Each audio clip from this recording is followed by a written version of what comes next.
தமிழ் உள்ளங்கள் அனைவருக்கும் அன்பான வணக்கம். எல்லாரும் எப்படி இருக்கீங்க?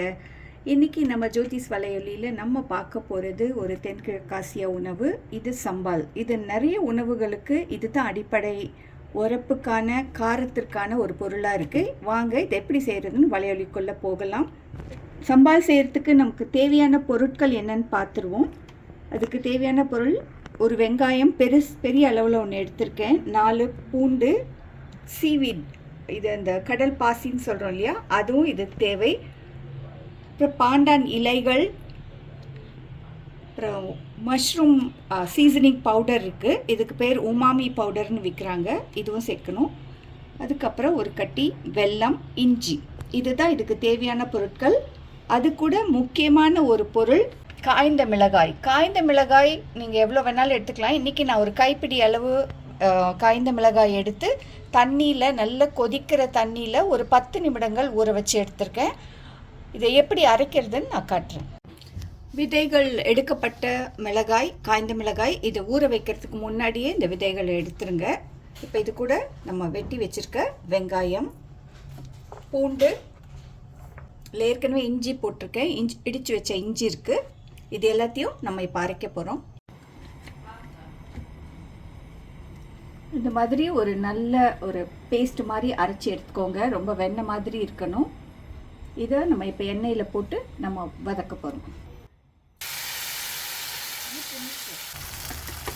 கடல் பாசி, இந்த மஷ்ரூம் உமாமி பவுடர் போடுறோம்.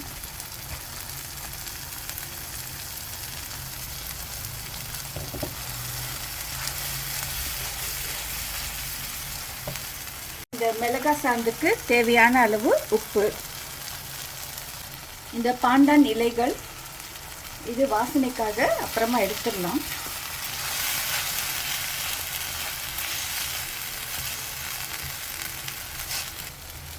ரெண்டு கரண்டி புளிச்சாந்து, இது அதில் சேர்க்க மறந்துட்டோம்.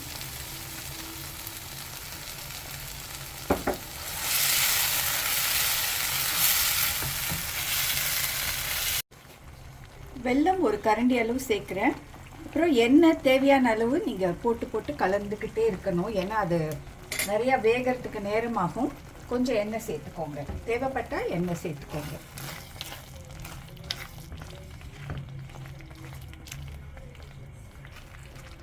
இந்த தேங்காய் பால் சோறுக்கு முதல்ல நான் கொஞ்சம் எண்ணெய் எடுத்துருக்கேன்.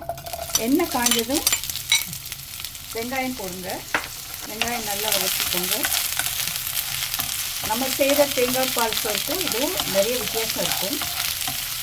ஒரு 4 பல்லு பூண்டு, ஒரு ஸ்பூன் இஞ்சி விழுது,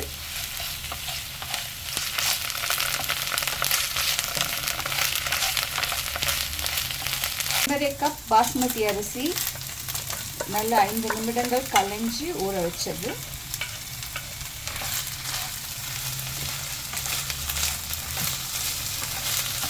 இந்த சோறுக்கு தேவையான அளவு உப்பு, இதெல்லாம் சேர்த்து நல்லா கலந்து நம்ம ரைஸ் குக்கரில் வைக்க போகிறோம். இந்த 1.5 கப் அரிசிக்கு தேவையான அளவு தேங்காய் பால் ஊற்றுறேன்.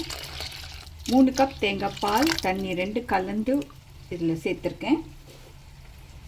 இது கூட இந்த ஒரு வாசனைக்காக பாண்டான் இலைகள் சேர்க்குறேன். இதை நல்லா கலந்து நீங்கள் ரைஸ் குக்கரில் அப்படியே வச்சு வேக வைக்கலாம்.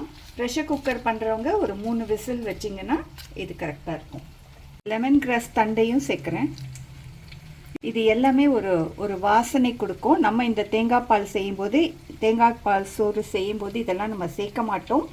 கிழக்காசிய உணவுகளில் இந்த மாதிரி செய்கிற தேங்காய் பால் சோறு இது கறியோடு சாப்பிட்றதுக்கு ரொம்ப சுவையாக இருக்கும். 10 நிமிடங்கள் மேலே இந்த மிளகாய் சாந்து கொதிச்சிட்ருக்கு. நம்ம விட்ட எண்ணெய் எல்லாம் ஓரத்தில் வருது பாருங்கள். அப்போ கலரும் மாறி இருக்குது, நிறம் மாறி இருக்குது. இந்த நேரத்தில் அடுப்பு அணைச்சிட்டு நம்ம போட்ட அந்த பாண்டான் இலைகள் எல்லாத்தையும் எடுத்து இதை நீங்கள் சேர்த்து வச்சுக்கலாம். இது 1 மாதம் வரைக்கும் கெடாமல் இருக்கும். இந்த மிளகாய் சாந்து பெரும்பாலான இந்த கிழக்காசிய உணவுகளுக்கு இது தான் அடிப்படையில் காரமாக சேர்க்குறாங்க. நான் இதில் சில உணவுகள் செஞ்சு உங்களுக்கு அடுத்தது நான் பதிவிடுறேன். இந்த காணொலியை பார்த்ததற்கு மிக்க நன்றி.